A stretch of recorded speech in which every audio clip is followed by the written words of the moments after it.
जब से यूआई का smart complex magnum opus teaser out हुआ है तभी से ही उस कयामत जैसी चीज को देखने के बाद मेरे अंदर वो चुल मच चुकी है कि मैं यूआई द मूवी के मैड वर्ल्ड के कंसेप्ट को समझ सकूं। इसीलिए जब मैंने यूआई के टीजर को फिगर आउट करने के लिए इस इंसेंट फर्स्ट लुक को 0.25 की स्लो स्पीड में देखा तो भाई साहब जो क्रेजी डिटेल्स निकल के आए इस टीजर के वो किसी भी सिनेफाइल लवर को साइकोलॉजिकली ऑर्गेज्म दे सकता है।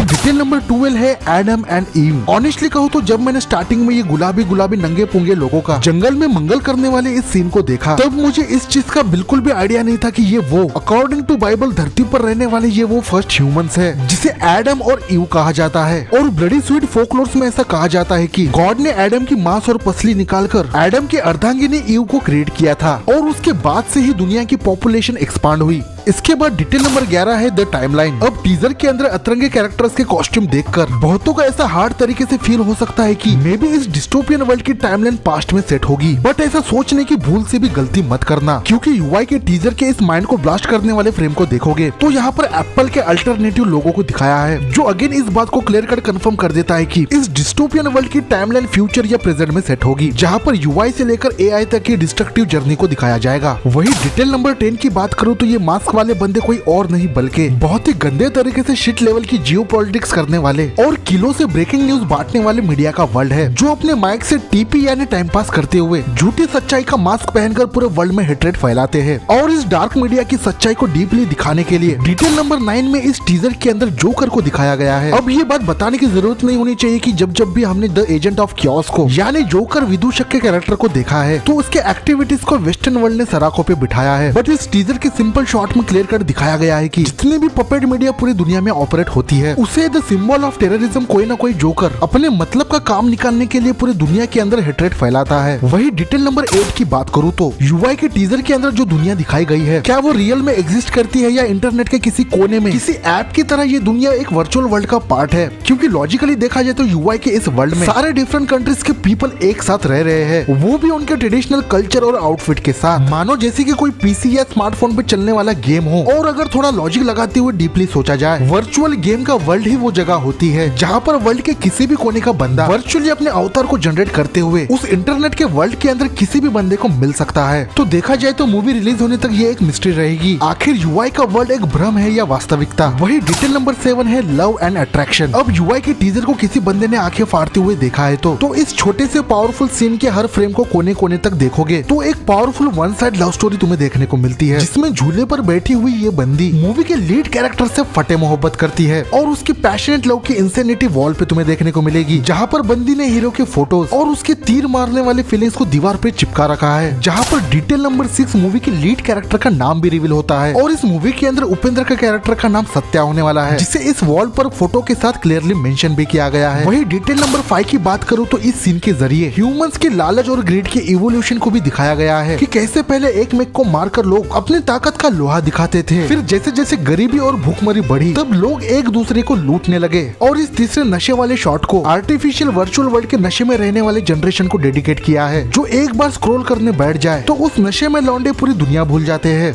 आगे डिटेल नंबर 4 है द फेमिनिज्म। अब उस झूले पर बैठी हुई बंदी और उस कमरे का वातावरण देखकर तुमने एक मोटा मोटा नोटी अंदाजा लगा ही लिया होगा कि बंदी क्या काम करती है। तो 100 बात की एक बात ऐसी है कि यूआई मूवी के अंदर बहुत ही हार्ड तरीके से एक ट्रू फेमिनिज्म को प्रेजेंट किया जाएगा, क्योंकि अगर तुम इस वॉल के बड़े बड़े पोस्टर को जूम करके देखोगे जिसमें पोस्टर के बंदी के फेस के पीछे एक लड़की को किसी कैदी की तरह दिखाया है और दूसरे पोस्टर के अंदर जिस तरीके से जलते दिल को दिखाया है, तो भाई साहब इन पोस्टर्स के मीनिंग निकालने जाओगे तो न जाने कितनी सदियां बीत जाएगी पोस्टर में दिखाए पेन को समझने के लिए। वही डिटेल नंबर 3 है द रूलर्स। अब टीजर में दिखाए इन दोनों भी पावरफुल कैरेक्टर्स के अटैर्स को तुम देखोगे तो इस चीज को बहुत ही स्मार्ट और क्लीन तरीके से दिखाया गया है कि मूवी के अंदर हिंदू मुस्लिम का एंगल बहुत ही हार्ड तरीके से दिखाया जाएगा जिसमें मिर्च मसाला लगाने का काम करेगी जोकर की मीडिया, बाकी समझदार को इशारा ही काफी है। वही डिटेल नंबर 2 की बात करो तो यूआई के क्लाइमैक्स में इस ब्लडी शॉट के हिसाब से धर्म युद्ध दिखाया जा सकता है जो प्रोबेबली अपने ही अपनों को काटते हुए एक ब्रूटल सिविल वॉर करे, क्योंकि अगेन इस शॉट के अंदर सभी के अटैक्स को देखोगे तो यहाँ पर डिफरेंट रिलीजियस के अलग अलग सिंबल्स तुम्हें देखने को मिलेंगे। या फिर ऐसा भी हो सकता है कि जितने भी लोगों को जेल में बंद किया गया था वो सारे के सारे छूटने के बाद एक एपिक वॉर करे जिसमें फाइनली कलयुग अपने चरम पे होगा। और डिटेल नंबर 1 के हिसाब से इस कलयुग को खत्म करने के लिए। उपेंद्र साहब का सत्या का कैरेक्टर जिसे घोड़े पर बैठ के हुए आते हुए दिखाया है, वो फाइनली अल्टीमेट तरीके से कल्कि का अवतार लेकर कलयुग का एंड गेम करते हुए एक नए सतयुग की रचना करे, क्योंकि बंदे के हाथ की ब्लडी तलवार और उसका घोड़े पर सवार होकर आना इस बात को इंडिकेट करता है कि सत्या कोई और नहीं बल्कि कल्कि का अवतार है, जिसे यूआई मूवी के अंदर पूरे कियोटिक तरीके से दिखाया जाएगा कि कैसे तुम्हारी मेरी दुनिया यानी यूआई एआई की जनरेशन तक टोटली 360 डिग्री में बदल चुकी है। तो ये थे यूआई द मूवी के माइंड को शेक कर देने वाले क्रेजी डिटेल, जिसमें से 10% भी अगर बिग स्क्रीन पे देखने को मिल जाए तब भाई साहब ये मूवी साइकोलॉजिकली इंडिया के साथ पूरे वर्ल्ड को हिलाने का कैलिबर रखती है। तो इसी बात पर जीबीएफ का ये वीडियो तुम्हें दिल पे लगा हो तो लाइक शेयर और सब्सक्राइब करना, ज्यादा बात करनी हो तो इंस्टाग्राम और एक्स पे आ जाना। तब तक मैं मिलता हूँ किसी नए कंटेंट के साथ। Take care, good bye.